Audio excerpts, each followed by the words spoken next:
तो wild Fyers सबको मेरे ख्याल में नज़र आ रही हैं, स्लाइड्स जो चेंज हो रही हैं वो भी नज़र आ रही होंगी। जिसको ना आए नज़र तो वो काइंडली मुझे टेक्स्ट वगैरह कर दें। ठीक है। तो नेचुरल डिजास्टर्स बहुत इंपॉर्टेंट टॉपिक है, जैसे मैंने आपको बताया था ऑलरेडी कि it carries important in environmental science, general science and ability, and also sometimes in ऐसे, कभी कभार ऐसे पीएमएस में ऐसे आ चुके हैं नेशनल अपना डिजास्टर, नेचुरल डिजास्टर्स पे, उसकी तैयारियों पे। तो ये एक बहुत आपको एक हल्का फुल्का इसका आइडिया होना चाहिए। जाहिर सी बात है इधर हम वो चीज़ डिस्कस नहीं करेंगे ऐसे के पर्सपेक्टिव में, मगर आपको आइडिया होना चाहिए कि किस किस टाइप के नेचुरल डिजास्टर्स होते हैं, क्यों काज होते हैं, उनके इम्पैक्ट्स क्या होते हैं, उनकी उनसे फाइट कैसे कर सकते हैं। तो आज हम हमारा है वाइल्ड फायर्स, जिसको बुश फायर्स भी कहा जाता है, वाइल्ड लैंड फायर भी कहा जाता है, या रूरल फायर भी कहा जाता है। ये आपका मोस्टली जो है किन रीजन्स में होता है, साइबेरिया, कैलिफोर्निया का आप तकरीबन हर साल सुनते होंगे कि उधर जंगलों में क्या आग लग गई है, आग लग गई है जंगलों में। ऑस्ट्रेलिया में हम सुनते रहे हर साल, पिछले साल कैलिफोर्निया में लगा, ऑस्ट्रेलिया में उधर लगी है आग वगैरह लगी है। तो आपने न्यूज़ वगैरह में सुना होगा। तो there are common, common wild fires are common there. तो ये वो रीजन्स हैं वो जो ज़्यादा वल्नरेबल हैं towards this kind of natural disaster. तो वाइल्ड फायर बेसिकली है क्या? Wild fire is an unplanned fire that burns in natural area such as a forest, grassland और प्रेरी। तो कहने का मकसद ये कि पहले तो वो क्या होती है, अनप्लैंड होती है कोई, यानी कि जानबूझ करके, जैसे हम मोस्टली होता है अर्बन फायर्स में होता है। अर्बन फायर में क्या होता है कि आग लग जाती है, यानी कि आपकी ह्यूमन एक्टिविटी की वजह से आग लग जाती है, या कभी कभार लगाई भी जाती है जानबूझ करके, कभार बहुत सारे ऐसे हादसा में। तो इसमें अनप्लैंड फायर होती है, और ये एक ह्यूज एरिया को कवर कर लेती है। यानी कि जब जब वाइल्ड फायर लगती है तो ये कोई किलोमीटर्स तक, या आप कह लें कि जी फीट्स तक, स्क्वायर फीट तक महदूद नहीं रहती। वो जंगल के जंगल क्या कर देती है, उसमें आग बिखर जाती है, जिसको फिर फाइट करना बहुत ही मुश्किल हो जाता है। तो unplanned fire on a huge area, on a huge scale, उसको हम कहते हैं बेसिकली वाइल्ड फायर। और ये मोस्टली कहाँ पे होती है? फॉरेस्ट, ग्रासलैंड और प्रेरी। और ये जो है फॉरेस्ट, ग्रासलैंड, प्रेरी, ये ऐसी चीजें हैं जहाँ से वाइल्ड फायर ज्यादा इनकरेज होती है। यानी एक दफा अगर फायर लग गई तो ज्यादा इनकरेज होगी, और फिर वो बढ़ती जाएगी। तो this is often caused by human activity or a natural phenomenon such as lightning, and they can happen at any time or anywhere. Human activities में आपको क्लियरली बताऊंगा कि कौन कौन सी हमारी ह्यूमन एक्टिविटीज होती हैं जिनकी वजह से खर्चा होता है या चांसेस होते हैं कि वाइल्ड फायर्स लग सकती हैं। और नेचुरल भी होते हैं, जैसे कैलिफोर्निया में अमूमन क्या होता है कि आपकी जो लाइटनिंग की वजह से हीट पकड़ जाती है, उसकी वजह से क्या होता है, ज्यादा से ज्यादा वहां पे आग लग जाती है। या ऑस्ट्रेलिया में टेम्परेचर जो होता है, बेसिकली आपको पता होना चाहिए, अब हम होते हैं सर्दियों में तो वहां पे होती हैं गर्मियाँ। कैलिफोर्निया में भी ये सिस्टम होता है, ऑस्ट्रेलिया में भी ये होता है। तो वहाँ पे जो टेम्परेचर है, रेडिएशन हैं, वो बहुत ज़्यादा होती हैं। तो उस लाइटनिंग की वजह से ऑटोमेटिकली एक कंबल्शन होती है। कंबल्शन यानी कि एक केमिकल रिएक्शन होता है between heat, oxygen and fuel. तो वो ऑटोमेटिकली उधर लग सकती है। और 50% ऑफ वाइल्ड फायर जितने भी रिकॉर्डेड हैं उनकी हमें रीजंस आज तक पता नहीं चले कि किस रीजन की वजह से वो स्टार्ट हुए थे। यानी कि उनका ओरिजिन, उनकी रीजंस वगैरह हमें आज तक पता नहीं चली। अच्छा जी। जो रिस्क होते हैं वाइल्ड फायर्स के, वो एक्सट्रीमली ड्राई कंडीशंस होती हैं। एक्सट्रीमली ड्राई कंडीशंस में क्या होती हैं, वाइल्ड फायर इंक्रीज हो जाती हैं, such as drought and during high winds. अच्छा, जब आपकी एक तो जंगल में लेट सपोज कि आग लग जाती है, तो अगर हवा बहुत तेज से चलेगी, यानी कि उसका रुख भी बहुत तेज होगा, हवा बहुत तेज होगी, तो उससे क्या होगा, और फैलती जाएगी, आग वगैरह फैलती जाएगी, जिसको फिर काबू करना बहुत ही मुश्किल हो जाता है। तो आपको अब ये पॉइंट्स याद रखने की ज़रूरत है। एक तो इसके नाम है, डिफरेंट नाम्स हैं, फॉरेस्ट फायर भी इसको कहा जाता है, Bush fire, wild land fire और रूरल फायर।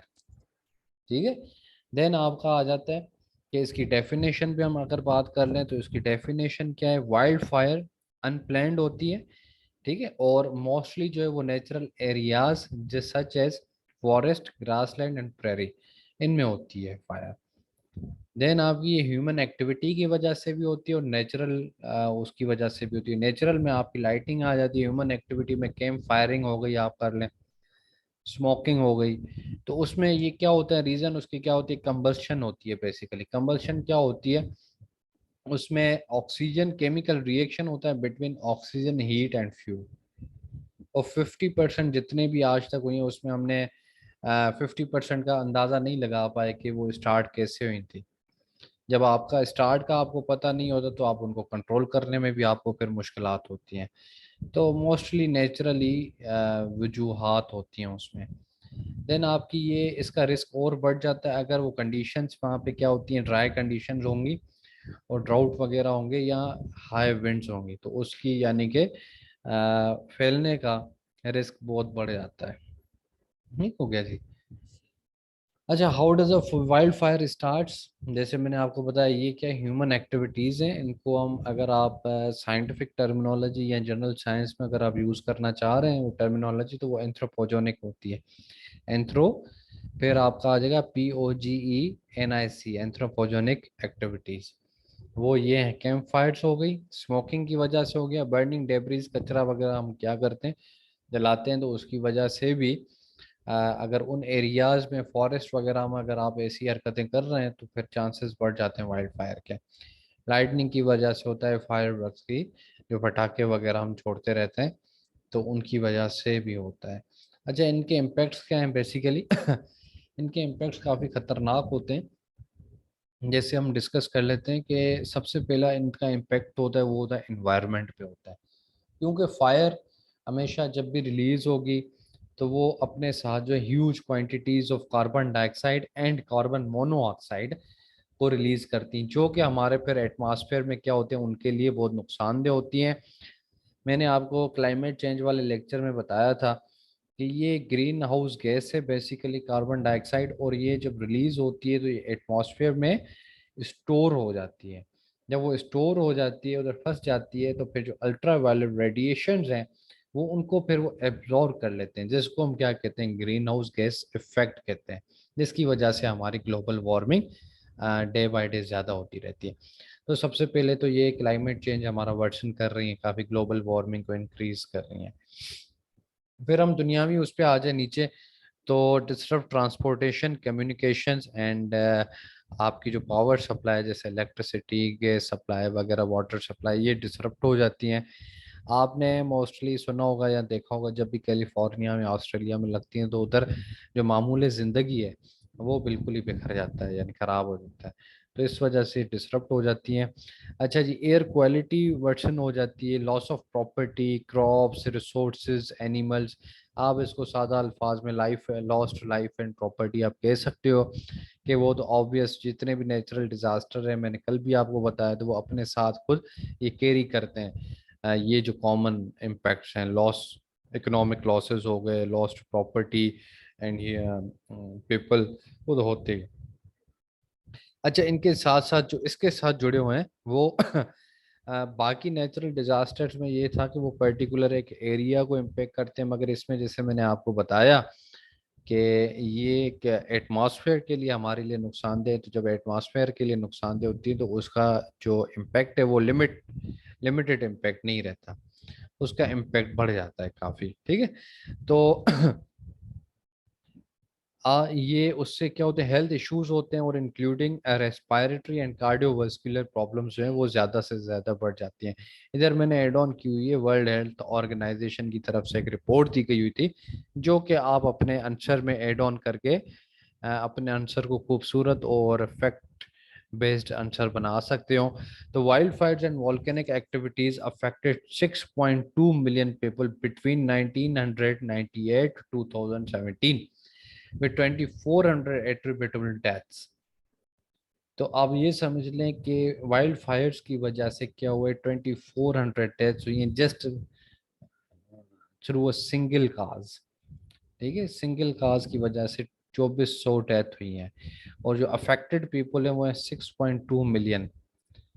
तो ये इन 20 सालों के अरसे में क्या हुआ है, ये 19-20 सालों के अरसे में ये नुकसान हुआ है।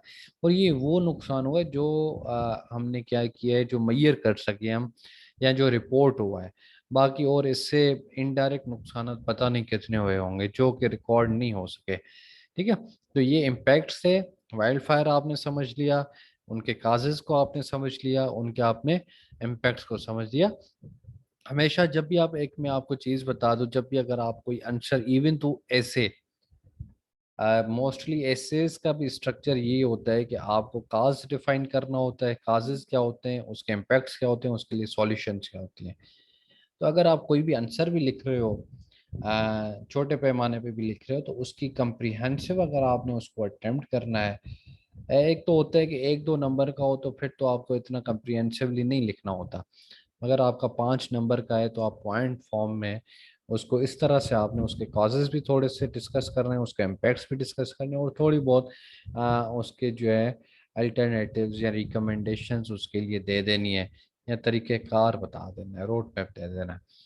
ठीक है जी। फाइटिंग वाइल्ड फाइट्स से उससे कैसे निपटा जाए, तो वो सबसे पहले तो क्या होता है, फायरिंग आउट, देन आपका special aircraft for dumping water and chemicals. ये जो केमिकल्स आपने देखा होगा, जहाज वगैरह, हेलीकॉप्टर वगैरह जो होते हैं, जो कैरी ऑन करते हैं केमिकल्स, वो उन केमिकल बेसिकली वो कौन से होते हैं, पॉलीफ्लोरो अल्काइल सब्सटेंसेस होते हैं। डिफरेंट डिफरेंट इसमें इनोवेशंस आती रही हैं, मगर जो बेसिक फॉर्म होती है वो पॉलीफ्लोरो अल्काइल सब्सटेंसेस यूज होते हैं। और ये मैन मेड केमिकल होते हैं जो कि यूज किए जाते हैं बड़े पैमाने की फायर एक्सटिंग्विश को ख़त्म करने के लिए, एक्सटिंग्विश करने के लिए, sorry. Use of modern technology to forecast wind direction and monitor fires. यानी कि आप वाइल्ड फायर को तो फोरकास्ट ऑब्वियसली कोई नहीं कर सकता, क्योंकि हमने पहले ही कह दिया कि इट इज़ अनप्लान्ड। मगर आपको आप उससे का विंड का फोरकास्ट कर सकते हो, क्योंकि विंड क्या होती है, उसको बढ़ावा देती है। तो ये चीज़ आप ध्यान में रख सकते हो कि जब कभी विंड ज़्यादा हो तो आपको प्रिकॉशनरी मेजर्स पहले से ही लेने चाहिए, या तो आपकी प्रिपेयर्डनेस जो है वो आपकी बहुत ज़्यादा होनी चाहिए। ठीक है। और फायर को आप टेक्नोलॉजी यूज़ करो, फायर को आप क्या करो, मॉनिटर करो कि कहाँ कहाँ पे लगी और किस किस तरह से इफेक्टिवली उसको काउंटर किया जा सकता है। देन हम आ जाते हैं ट्रॉपिकल साइक्लोन, जिसको हम आम अल्फाज में क्या कहते हैं, हुरिकेन भी कहते हैं। और ये क्या होता है, बेसिकली ये समंदरी तूफान होता है, जो कि आपने देखा होगा कि जाहिर सी बात है आपने लाइव तो नहीं देखा होगा कभी, अल्लाह रहम करे, मगर ये होगा कि आपने मूवीज़ वगैरह में ये देखा होगा, या न्यूज़ वगैरह में काफ़ी जगह पे देखा होगा कि समंदर पे एक सर्किल सा बन जाता है, और वो सेंटर पॉइंट होता है, और इर्द गिर्द उसके क्या होते हैं, यानी कि वेव्स क्रिएट होती रहती हैं। ठीक है, तो एक ये तूफानी जो होता है, समुद्री तूफान जो होता है वो क्रिएट हो जाता है। तो इसको नॉर्मली ह्यूरिकेन कहते हैं। तो इसकी अगर प्रॉपर आप डेफिनेशन देखें तो it is intense circular storm that originates over warm tropical oceans and is characterized by low atmospheric pressure, high winds and heavy rain. तो इसमें चार चीज़ें समझने की ज़रूरत है। एक हो गई वार्म ट्रॉपिकल ओशियंस, ठीक है, ये उधर ओरिजिनेट उधर करता है जहाँ वार्म ट्रॉपिकल एरिया, और उसके आगे जो है वो फिर तीन क्वालिटीज हैं जब उसमें करेक्टरिस्टिक्स हैं, यानी कि जिसमें लो एटमॉस्फेरिक प्रेशर हो, हाई विंड्स हो, और हैवी रेन। ठीक है, जब ये कंडीशंस मीट कर रही हैं तो उसको फिर हम क्या कहते हैं, ह्यूरिकेन या ट्रॉपिकल साइक्लोन कह सकते हैं।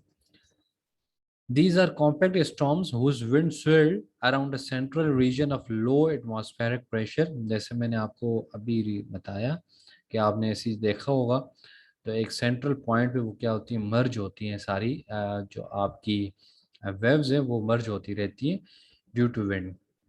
और उधर क्या होता है बेसिकली कि एटमॉस्फेरिक प्रेशर लो होता है, इसी वजह से वो उधर मर्ज हुआ करती हैं। Usually result in massive destructions when reached on land. तो जब ये कोस्टल बेल्ट को आपको टच करती हैं तो काफ़ी नुकसानदेह हो जाती हैं, तो ऑलमोस्ट जो उधर की आबादी होती है उनके लिए तो इंटायरली इम्पॉसिबल हो जाता है सरवाइव करना।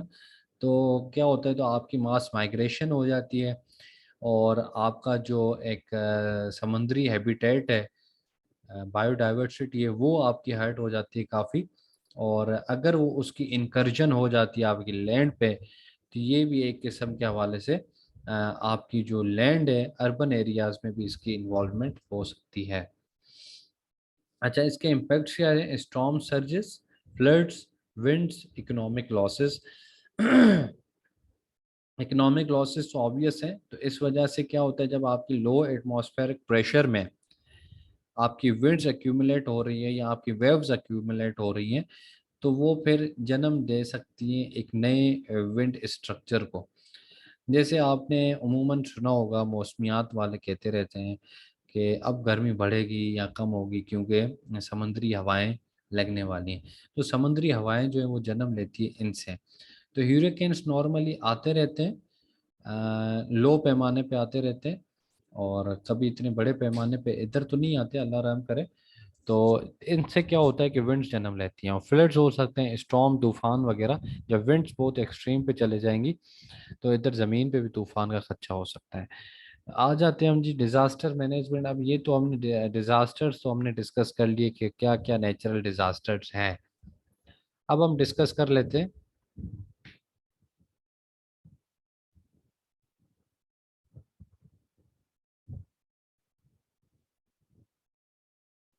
अच्छा, अब इसको हम डिस्कस कर लेते हैं कि डिज़ास्टर मैनेजमेंट क्या चीज़ होती है बेसिकली। और ये डिज़ास्टर मैनेजमेंट बेसिकली क्या है, to counter the natural hazards या नेचुरल डिज़ास्टर्स को काउंट करने के लिए जो मैकेनिज्म है, उसको हम क्या कहते हैं, डिज़ास्टर मैनेजमेंट कहते हैं। इसका मकसद क्या होता है, जो पोटेंशियल लॉसेस होते हैं इस हैजर्ड्स में से, उनको मिनिमाइज करना होता है, रिड्यूस करना होता है, और विक्टिम्स जो होते हैं उसको जल्द से जल्द क्या होता है, एक असिस्टेंस प्रोवाइड करनी होती है, और उनको रिकवरी की तरफ पूरे प्रोसेस को लेके जाना होता है। तो तीन फंक्शंस होते हैं बेसिकली। फेजेस जो होते हैं हमारे तीन होते हैं डिजास्टर मैनेजमेंट। एक होता है मिटिगेशन, दूसरा होता है preparedness, and third one is response, and fourth one is recovery. तो मिटिगेशन तो क्या हो सकता है, मिटिगेशन ये होता है कि आपकी जो नेचुरल डिजास्टर्स है, आपको पता है कि कोस्टल बेल्ट पे ये डिजास्टर्स आ सकते हैं, रॉकी एरियाज पे ये आ सकते हैं, डिजास्टर्स आ सकते हैं, आपके प्लेन पे ये आ सकते हैं, प्लूटू पे या प्लेट्यूज पे ये आ सकते हैं। तो उनके लिए आपको उधर की जो आवाम है उनमें अवेयरनेस फैलानी होती है, या आपने अपनी तैयारी कैसे पकड़नी है, या इस सीज़न में आपने जाना है उधर या नहीं जानी, या अलर्ट्स आपने जारी करने होते हैं। तो ये तो होते ही मिटिगेशन, यानी कि पोटेंशियल लॉस से पहले ही हमने क्या कर दिया, उसको जो लॉसेस को है वो रिड्यूस कर दिया या अवॉइड कर लिया हमने। दूसरा होता है हमारी तैयारियां। अब तैयारियां कैसी होती हैं, तो जो आपका स्टाफ होता है, जैसे पाकिस्तान में ये काम कौन करता है, एनडीएमए करता है, नेशनल डिजास्टर मैनेजमेंट अथॉरिटी। दोबारा से रिपीट, ये एमसीक्यू पे भी आपका आ सकता है। National disaster management authority, Pakistan में इसके पास मैंडेट है कि अगर बड़े पैमाने पे कोई भी डिजास्टर होता है तो फिर आपको उसके पास अथॉरिटी है कि वो उसको डील ऑन करें। फिर आफ्टर 18th अमेंडमेंट पाकिस्तान में क्या हुआ, 18th अमेंडमेंट बेसिकली आप पाकिस्तान एंड करंट अफेयर्स में पढ़ेंगे, जिनको इल्म नहीं है 18th amendment to the constitution का, उसमें ये हुआ कि काफ़ी डिपार्टमेंट्स आपके प्रोविंसेस को डाइवर्ट हो गए, शिफ्ट हो गए। तो एनडीए में वाज वन ऑफ देम। तो एनडीए में ने एक अपनी फेडरल लेवल पे भी हैसियत रखी हुई है, मगर वो रीजनल भी बन चुके हैं, प्रोविंशियल डिजास्टर मैनेजमेंट अथॉरिटीज़। वो क्या है, नेशनल डिजास्टर मैनेजमेंट अथॉरिटी, और नीचे क्या आते हैं, पीडीए में आते हैं, प्रोविंशियल प्रोविंस लेवल पे प्रोविंशियल डिजास्टर मैनेजमेंट अथॉरिटी। ठीक है। तो इनका काम क्या होता है, ट्रेनिंग देना अपने एम्प्लॉयज़ वगैरह को, ताकि वो उस किसी भी डिजास्टर से मीट आउट कर सकें, या असिस्टेंस में कैसे वो काम कर सकें, या रिकवरी में कैसे हेल्प आउट कर सकते हैं। तो ये चीज़ उनकी ट्रेनिंग क्या है, ये हिस्सा आ जाता है, तैयारी का हिस्सा आ जाए, प्रिपरेडनेस का। ठीक है। देन आपका हो जाएगा रेस्पॉन्स। लेट सपोज जी कोई डिजास्टर हो गया, कोई इमरजेंसी हो गई, अब उसमें असिस्टेंस कैसे करनी है, इमदाद कैसे पहुंचानी है, उसको रिस्क को मिटिगेट कैसे करना है, वो सारी फिर रेस्पॉन्स में आ जाती है। जैसे आपने रिसेंटली देखा होगा कोविड 19 में, कोविड 19 को भी डील कौन करा था, एनडीए में डील करा था। अब आपका डिजास्टर, ये डिजास्टर ही कहेंगे हम उसको, Covid 19 was basically more than disaster. तो उसमें फिर क्या हुआ कि जी एनडीए में आ गया, और रेस्पॉन्स क्या करना था, इमरजेंसी किट्स वगैरह मंगवानी थी, टेस्ट की किट्स वगैरह मंगवानी थी, पीपीआईज वो को प्रोवाइड करनी थी। ये सारी चीज़ें, वो क्या था, एक असिस्टेंट थी, इमरजेंसी असिस्टेंट्स थी, ठीक है। लोगों को कैसे बचाना है, वेंटिलेटर्स पे कितने अरेंज करने हैं, कैसे अरेंज करने हैं, तो ये सब रेस्पॉन्स में आ जाता है। फिर आ जाता है आपका recovery, repair of physical social and economic damage है। फॉर एग्जांपल आपके कहीं पे फ्लड्स आ जाते हैं, अर्थक्वेक वगैरह आ जाता है, तो उसका फिर रिपेयर कैसे करना है उस एरियाज को, और उसके जो सोशल और इकोनॉमिक डैमेज है उसको ओवरकम कैसे करना है, एड्रेस कैसे करना है, रीबिल्ड कैसे करना है। अर्थक्वेक की सूरत में ये था कि एपरा फिर हमारी एक अलग से ऑर्गेनाइजेशन बनी थी, जो कि फिर ओवरऑल रिकवरी प्रोसेस को देख रही थी। चलें जी, वो हमारे, अब हमने कितने फिजिकल साइंस के दो हमने तकरीबन चैप्टर्स अंदर जो उसके सब चैप्टर्स थे उसको हमने डिस्कस कर लिया। एक तो हो गया एस्ट्रोलॉजी का